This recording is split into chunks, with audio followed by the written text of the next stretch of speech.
My name's Artie Vierkant. I'm an artist based in New York, and this is an explainer video for my show Rooms Greet People by Name at Gallery Perrotin in New York on the Lower East Side.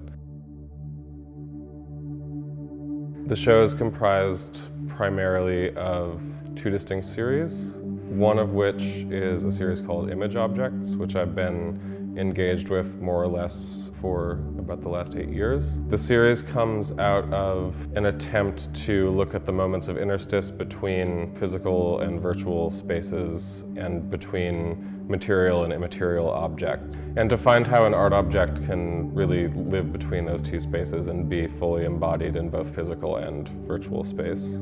So these two works in the exhibition, both of which are referred to generally as forms and light.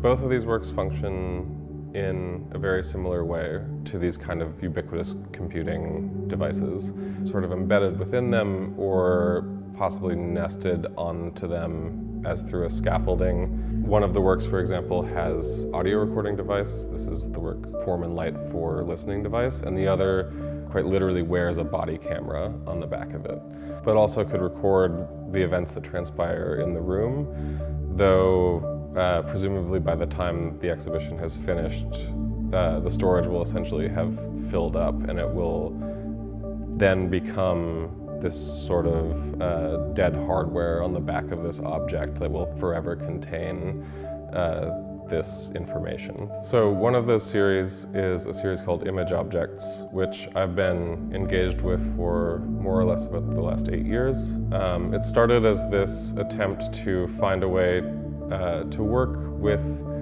an art object in a way that really manifested at the interstice of, for lack of a better word, its physical and virtual manifestations, or through its material and immaterial means.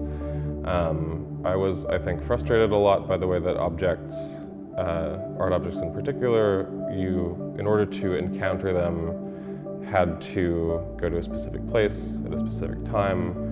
And I got really interested in the venue of dissemination itself, of circulation, as a space where the work could take on another life, or really inhabit its kind of own materiality within that space. So that manifests in a number of different ways, one of which is the method that you would encounter it within the space of the gallery. For example, if you visited Perrotin on the Lower East Side, which would be through these prints that you see on the wall. And then the other way that you could encounter the work is through basically any of the other forms in which that is disseminated. So throughout the series, every time that the work is photographed or I photograph it, I'll take those images and I will manipulate them. But in this case, I use it more like a blunt tool. The spaces get kind of stretched and contorted, or additional just other layers of abstraction get added onto the work to kind of confuse the boundary between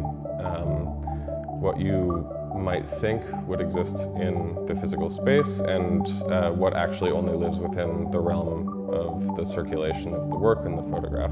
The final work in the exhibition is an app called Image Object, which is essentially a continuation that extends the space of installation and the exhibition itself beyond the boundaries of the gallery itself, but also which quite literally augments the experience of viewing the exhibition. Importantly, the work in functioning both within the exhibition and being tailored in some ways to it, but also in being able to be used or experienced completely outside of the exhibition, I think ideally complicates that relationship that we have between these virtual and physical experiences. And so, while a sculpture that I make may not be physically accessible to everyone, in a way these exist as their own type of sculpture, completely free-floating and in a very different type of space and experience.